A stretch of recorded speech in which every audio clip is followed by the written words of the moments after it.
Hi everyone. Today we are studying the next family and name of the family is Canaceae, which is belonging to monocotyledons. Let us begin with the magnitude of this family. Worldwide it is represented by one genus and 55 species, whereas in India it is reported with one genus and 10 species. The well-known plant belonging to this family is Canna, and in Marathi this is called as Kardad, which all of you have seen, and this is used in various religious functions in India. Geographically, this is mainly distributed in tropical and subtropical regions of West Indies and Central America. Several species are naturalized in Asia and America. This is widespread in Asia, and among Asia it is almost present in all countries.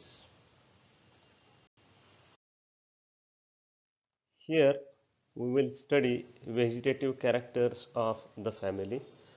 Mainly the plants belonging to this family loves to grow at marshy places. These plants are showing perennial rhizomatous herb. Roots are fibrous type. Stem is underground and rhizomatous, usually covered with remnants of leaf sheaths.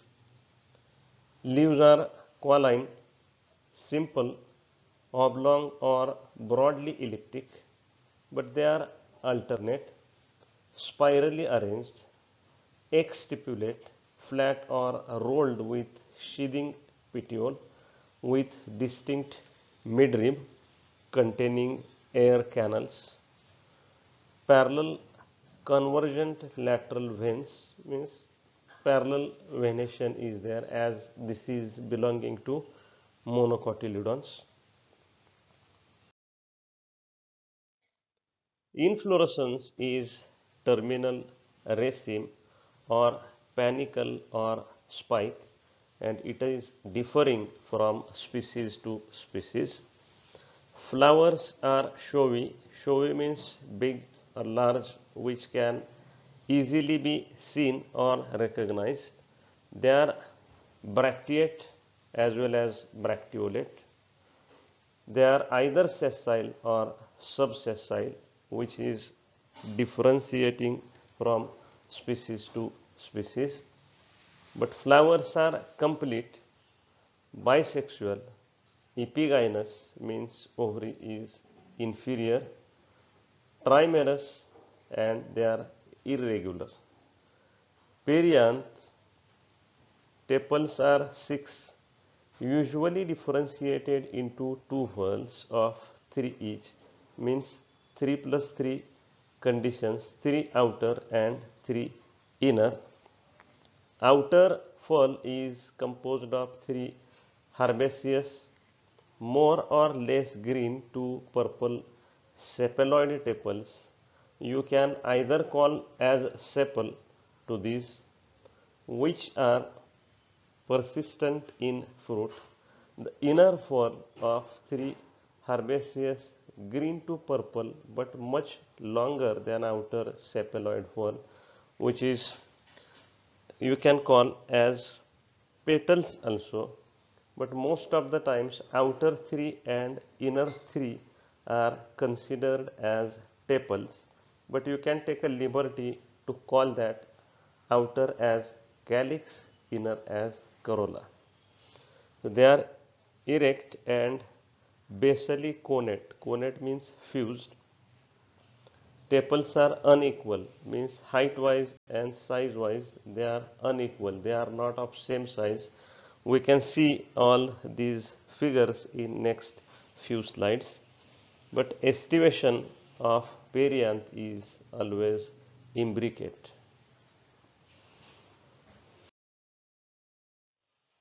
Androecium, stamens are 6, similarly like that of a perianth, and they are present in two whorls. that is 3 plus 3 condition. They are opposite to the tepals. They are connate and adnate to the tepals. 3 outer modified into petaloid imbricate staminodes, which are sterile stamens, and 3 inner are also modified. Out of that, 2 modified into petaloid staminodes, which are looking like petals, and the third one with anther lobe and fertile, and other modified into petaloid staminode. One posterior staminodal member of the inner androecial fern wider than the other and sometimes called as labellum, which you have seen in family Orchidaceae also. The half anther is dehiscing by longitudinal slits and it is intrors. This one typical feature of this family is to be noted here, that there are total 6 stamens. Out of that, 5 and half stamens are sterile and only half part of the stamen is fertile. So this family is characterized by presence of half fertile stamen. This is very important and notable characteristic of this family. Gynoecium is tricarpellary, trilocular, it is syncarpous, ovary is inferior, ovules 20 to 50 per locule on axile placentation, style is 1, straight, flat and fleshy. It is looking petaloid, means petal like, with marginal stigma. Here you will see the pictures of all floral parts. This is stalk of the flower.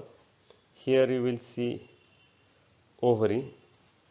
Here you can see the persistent calyx, sepals, or you can call perianth also.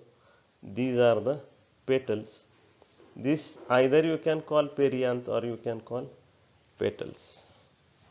Here another part you can see, all these structures you can see, these are actually nothing but these are petaloid stamens. So here all detailed characteristics you can see. This is sepal number 1, 2 and 3, or outer perianth you can call. This is petal number 1, 2 and 3, you can call inner perianth or petals.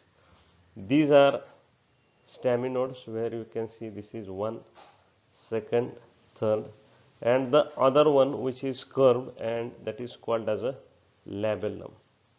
Then here you can see half fertile stamen where this is looking like a petal and this white colored structure, only this part is fertile part, and out of this whole structure only half part is fertile, and that's why this is called as a half fertile stamen.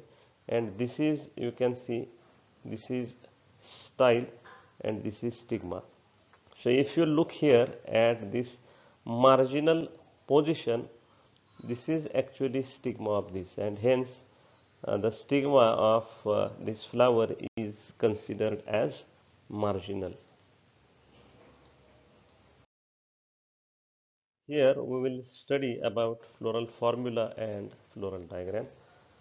So it is with bracts and bracteoles. It is zygomorphic, bisexual, perianth 3 plus 3, stamens 5 and half, which are staminodes, and plus half, this is actually the fertile stamen, and gynoecium is tricarpellary syncarpous, and this is representing inferior condition.